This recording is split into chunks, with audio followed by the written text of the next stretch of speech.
So, kung naaalala ninyo, ang huling parte ng Noli Me Tangere, wherein nagpanggap si Elias na siya si Ibarra para maka-escape si Ibarra sa mga soldiers. Wherein they change clothes in order for the soldiers to expect or assume that Elias is Ibarra. But actually, Ibarra is inside the boat, covered with leaves, and the one na nasa ibabaw, itaas, is actually Elias and not Ibarra. So, yun yung rason kung bakit namatay din si Elias. So, the story of El Filibusterismo ay nagsimula sa paglalakbay ng bapor. That vapor is called Vapor Tabo. Ito ay naglalakbay sa pagitan ng Maynila at Laguna. Ang mga pasahero ng Vapor Tabo na ito ay sina Simon, si Simon na mag-aalahas, si Isagani at si Basilio. That happened 13 years after Elias and Sisa's death. So nang makarating si Basilio sa San Diego, dinalo niya ang puntod ng kanyang ina sa libingan ng mga Ibarra. Doon nakilala ni Ibarra na si Simon ay si Crisostomo Ibarra, na actually nagbabalat kayo. So upang maitago ang lihim ni Ibarra, tinangka niya itong patayin. Tinangka niyang patayin si Basilio, ngunit hindi ito natuloy. Kaya't hinimok na lamang ni Simon si Basilio na makiisa sa kanyang plano. Ngunit tumanggi ito sa alok ni Ibarra or ni Simon dahil gusto niyang makapagtapos sa kanyang pag-aaral.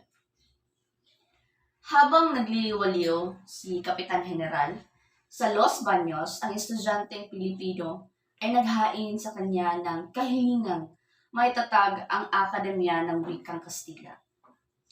Ngunit hindi ito pinagtibay dahil nalaman ni Kapitan General na ang mamumuno dito ay ang mga pare o ang mga praile.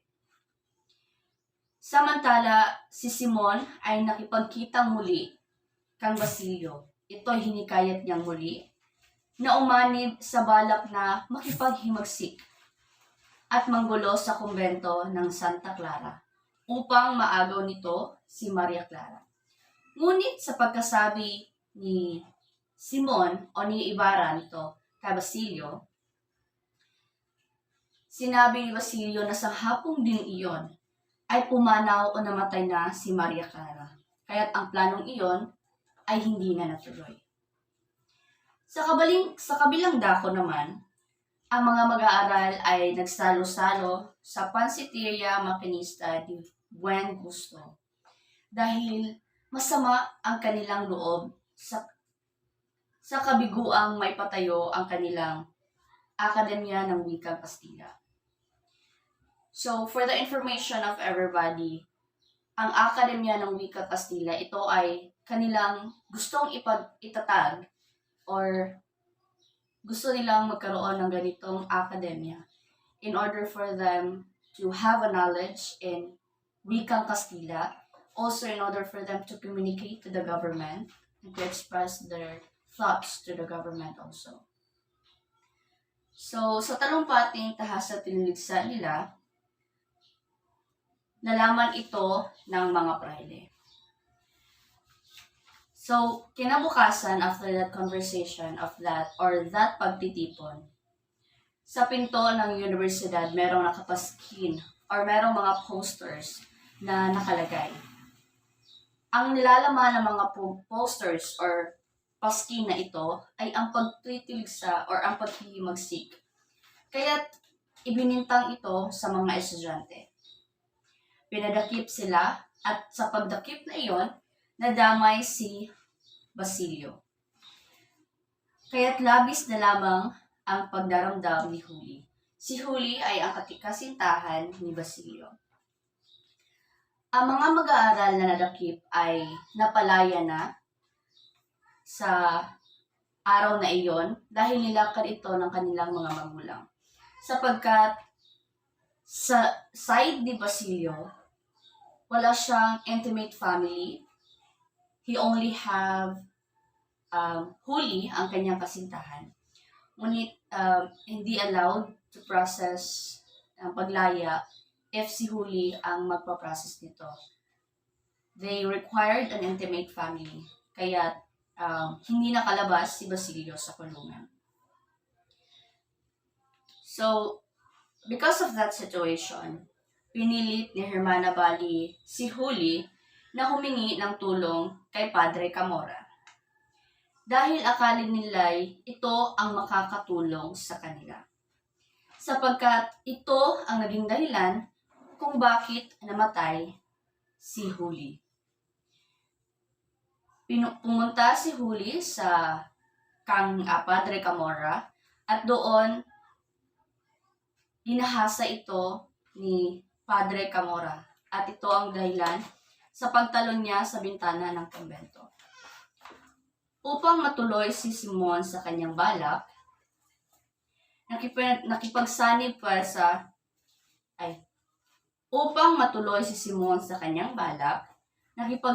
negosyo ito kang Don Timoteo Pelaez. Si Don Timoteo Pelaez ang ama ni Juanito. Nakipagsundo siya ni Juanito at Paulita Gomez na maging ninong sa kasal ang Kapitan General. Inanayaan ang mga may mataas na katungkulan sa pamahalaan sa pagdaraos na ito sa kasal ni Juanito at Paulita Gomez. So basically, in that wedding, malalaking tao ang nandoon, malalaking posisyon or katungkulan sa pamahalaan. At isa na doon si Kapitan General.